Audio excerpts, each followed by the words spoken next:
Praise the Lord. கர்த்தருடைய பரிசுத்த நாமத்துக்கு ஸ்தோத்திரம் உண்டாவதாக. இன்றைய தேவ வாக்கு 2 கொரிந்தியர் 4 அதிகாரம் 6வது வசனம். இருளில் இருந்து வெளிச்சத்தை பிரகாசிக்க சொன்ன தேவன் இயேசு கிறிஸ்துவின் முகத்தில் உள்ள தமது மகிமையின் அறிவாகிய ஒளியை தோன்ற பண்ணும் பொருட்டாக எங்கள் இருதயங்களில் பிரகாசித்தார். ஹல்லேலூயா. ஆம் தேவ பிள்ளைகளே, இயேசு கிறிஸ்துவுடைய முகம், அவருடைய வசனம், அவருடைய கிரியைகள், அவருடைய மகத்துவம், அற்புதம் எல்லாவற்றையும் பிரகாசிக்கிற மகிமை அவரிடத்துல மட்டும்தான் இருக்கிறது. வாலிப பிள்ளைகளே, அவர் நமக்காக ஹல்லேலூயா ஹல்லேலூயா விளக்கை ஏற்றுகிற தேவனா இருக்கிறார்.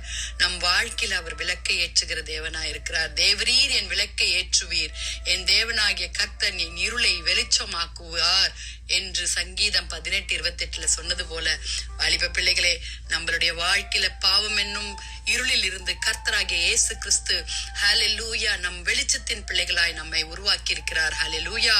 அவர் ஆதியாகமம் 1 அதிகாரத்துல வாசிக்கும் பொழுது, படைப்பின் தொடக்கத்திலே ஆண்டவர் முதல்ல உண்டாக்கியது ஒளி. ஆண்டவராகிய இயேசு கிறிஸ்து உலகத்தை ஒளியை படைத்தார். நம் வாழ்க்கையில இயேசு என்னும் ஒளி நம் வாழ்க்கையில பிரகாசத்தை உண்டாக்குகிறது. வாலிப பிள்ளைகளே, அவர் ஒளியை மாத்திரம் அல்ல, இந்த இருள் இருண்ட கிடந்த பொழுது அவர் ஹல்லேலூயா ரட்சிப்பின் எனும் ஒளியை நமக்கு தந்திருக்கிறார். வாலிப பிள்ளைகளே, ஹல்லேலூயா. அவருடைய மகத்துவம் சொல்ல முடியாதவைகள். ஹல்லேலூயா. 2 பேதுரு 1 அதிகாரத்துல நம்ம வாசிக்கும் பொழுது, ஹல்லேலூயா, 2 பேதுருல நம்ம இருளில் உள்ள ஸ்தலத்திலே பிரகாசிக்கிற விளக்கை போன்ற அவ்வசனத்தை கவனித்திருப்பது நலமாயிருக்கும். ஆம் வாலிப பிள்ளைகளே, அவ்வசனத்தை கவனித்திருப்பது நலமாயிருக்கும். வசனம் என்னும் ஒளி நாம் எப்பொழுதும் வாசிக்க வேண்டும். வாலிப பிள்ளைகளே, ஹல்லேலூயா. மனிதனுடைய உணர்வுகளில, சிந்தனைகளில பாவம் கிடந்திருக்கிறது.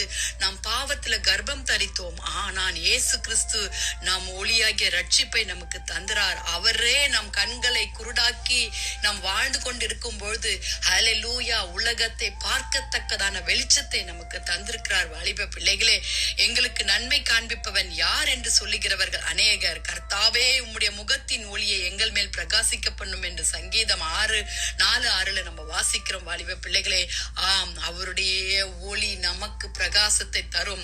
அவருடைய வசனம் நமக்கு கால்களுக்கு தீபம், பாதிக்கு வெளிச்சம் தரும். வாலிப பிள்ளைகளே, ஹல்லேலூயா ஹல்லேலூயா. நீதியின் சூரியன், விடிவெள்ளி நட்சத்திரமாகிய கிறிஸ்து நம் வாழ்க்கையில வந்தால் பாவத்தை ஹல்லேலூயா பாவம் பாராத சுத்த கண்ணன் நம் வாழ்க்கையில வந்தால் நாம் மறுபிறவு அடைந்தவர்களாய் கர்த்தருக்காக ஹல்லேலூயா எழும்பி பிரகாசிக்க நம்மை ஆண்டவர் உருவாக்குவார். வாலிப பிள்ளைகளே, இவ்விதமாய் மனுஷர் உங்கள் நற்கிரைகளை கண்டு பரலோகத்திற்கு உங்கள் பிதாவை மகிமைப்படுத்தும்படி உங்கள் வெளிச்சம் அவர்களுக்கு முன்பாக பிரகாசிக்கப்படுவது. ஹல்லேலூயா. ஆம் வாலிப பிள்ளைகளே, நாம் ஜெபிக்கலாமா? கர்த்தராகிய இயேசு கிறிஸ்து, ஆண்டவரே, அப்பா, உம்முடைய வெளிச்சத்தை எங்களுக்கு தாங்க, பாவம் என்னும் இருளில் இருந்து எங்களை மீட்டுக் கொள்ளுங்கன்னு ஜெபிக்கலாமா? துதிகளின் மத்தியில் வாசமா இருக்கிற எங்கள் பரலோக தேவனே, அப்பா, அருமையான இந்த கால வேலைக்காய் நன்றோடு உம்மை துதிக்கிறோம். அப்பா, தூங்குகிற நீ விழித்து மரித்தோரை விட்டு எழுந்திரு, அப்பொழுது கிறிஸ்து உன்னை பிரகாசிப்பார் என்று சொல்லி இருக்கிறபடி எபேசியர் 5:14 ஆண்டவரே, எங்களுடைய பாவம் என்னும் தூக்கத்தில் இருந்து எங்களை மீட்டுக் கொண்டு ஆண்டவரே கிறிஸ்துவை எங்களை பிரகாசிக்க செய்ய வேண்டுமாய் ஜெபிக்கிறோம். கர்த்தர் நம்மை பிரகாசிக்கிற தேவனா இருக்கிறார் என்று சங்கீதம் 118:27 வாசிக்கிறது போல, ஆண்டவரே, எங்களை கர்த்தாவே இருளின் பாதையிலிருந்து எங்களை வெளிச்சத்தின் பாதைகளாக்கி வழி நடத்த வேண்டுமாய் ஜெபிக்கிறோம். சுவாமி, ஒளியை தோன்ற பண்ணும் பொருட்டாக எங்க இருந்தைகளில இயேசு கிறிஸ்துவானவர் பிரகாசிக்க வேண்டுமாய் ஜெபிக்கிறோம். எங்களை தாழ்த்துகிறோம், ஒப்பு கொடுக்கிறோம். ரட்சித்துக் கொள்ளுங்க, வியாதிஸ்தர்களை சுகப்படுத்துங்க, தேசத்தை பாதுகாத்துக் கொள்ளுங்க, ஊழியக்காரர்களை பாதுகாத்துக் கொள்ளுங்க. துதிகன மகிமை உமக்கே செலுத்துகிறோம். மீட்பர் இயேசுவின் மூலம் ஜெபம் கேளும் பிதாவே. ஆமென் ஆமென். Have a blessed day. God bless you.